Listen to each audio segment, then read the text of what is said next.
नमस्ते, प्रणाम। आप सबके छोटा भाई विकास तिवारी आज आप सबके बीच बहुत सुंदर, बहुत लाजवाब एगो वीडियो लेके आयल बानी। हम बहुत ही बढ़िया दिग्गज दुगोला के कलाकार बानी, साहेब गिरी बाबा और अभिषेक तिवारी। तो आप सब देखी, इतना लाजवाब में कॉमेडी भरल बा जौन की बहुत बेहतरीन लगी आप लोग के। देखी हमारा साहेब बाबा के का रोल बा। आई है गीतवा के तारा के दे गो के ना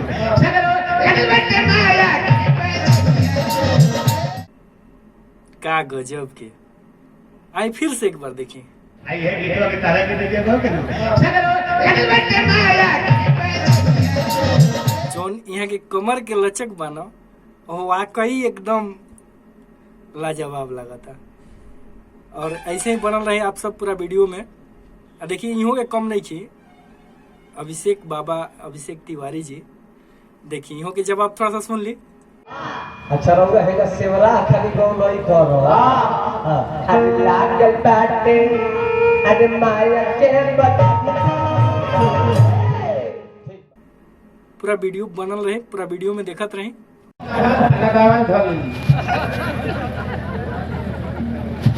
आई है गीतवा के तारा के दे गो के ना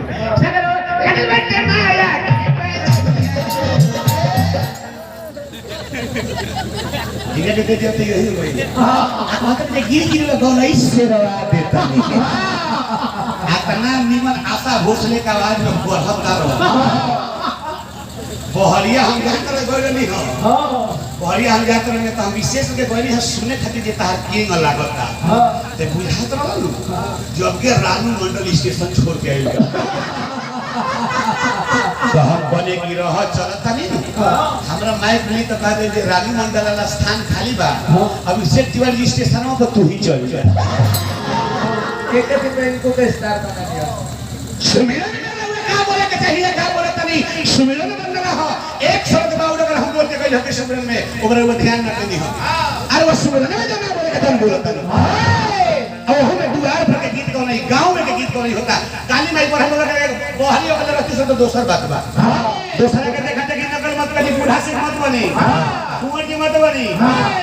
एबरे के कलाकार का बारे सुमिरन में उनका मोहल्ला गइल रे तो सुमिरन में फूल फोड़ चल गइल। तो देखी कि केना गावे का बा दुआर पर के गीत गाने गाना बजाना होता। कितना हो किसा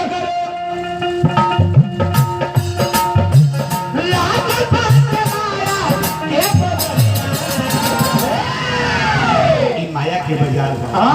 अरे डगरिया संभाल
नहीं लोग नहीं सुनो ना।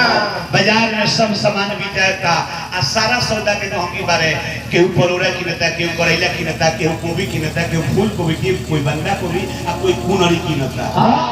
शंकर को की बारे दुकान जे में रखबो, जे में सजा के रखबो ओही में बिकाई। बिंदु कवि जी मोहन मोहिनी किताब में कह गई कि अर्धांगी साथ देगी तो केवल मकान तक, खुद भी अपना हक निभाएगा केवल अग्निदान तक। तेरे रे मन 2 दिन का मेला रहेगा।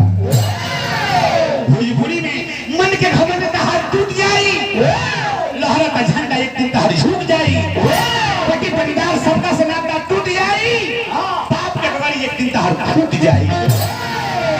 गाना लंबा बा लेकिन लास्ट अंतरा बोलो तनी लहरी बाबा, आचार्य लहरी बाबा के गाना लिखल हो, कैथी बाबा के गावल हो। ए दुनिया में के तहर बात तनी गौर करके देखो कि अगिन तहर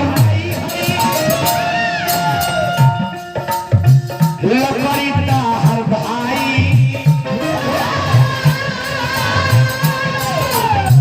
कफन ना हर साथी बा समय चली जाए।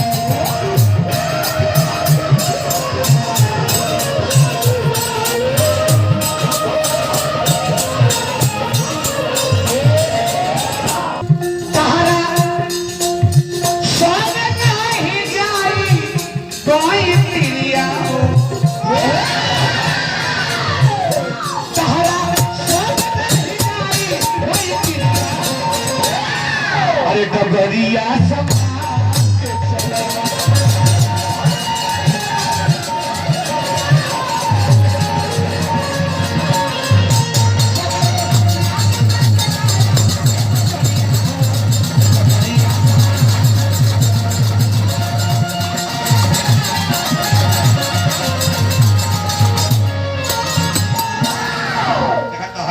ना हम लोग अब घर वही लिए करो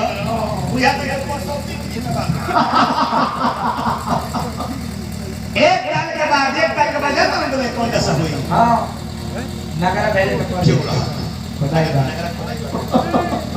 देखी ना जो हमरा इहा के चैता कटिंग के भगवा शुरू कैली है। हां ओइ में तो था लागल है बचका शुरू के। हां हेने हेने छोटी छोटी होला पास पास के आइल बा।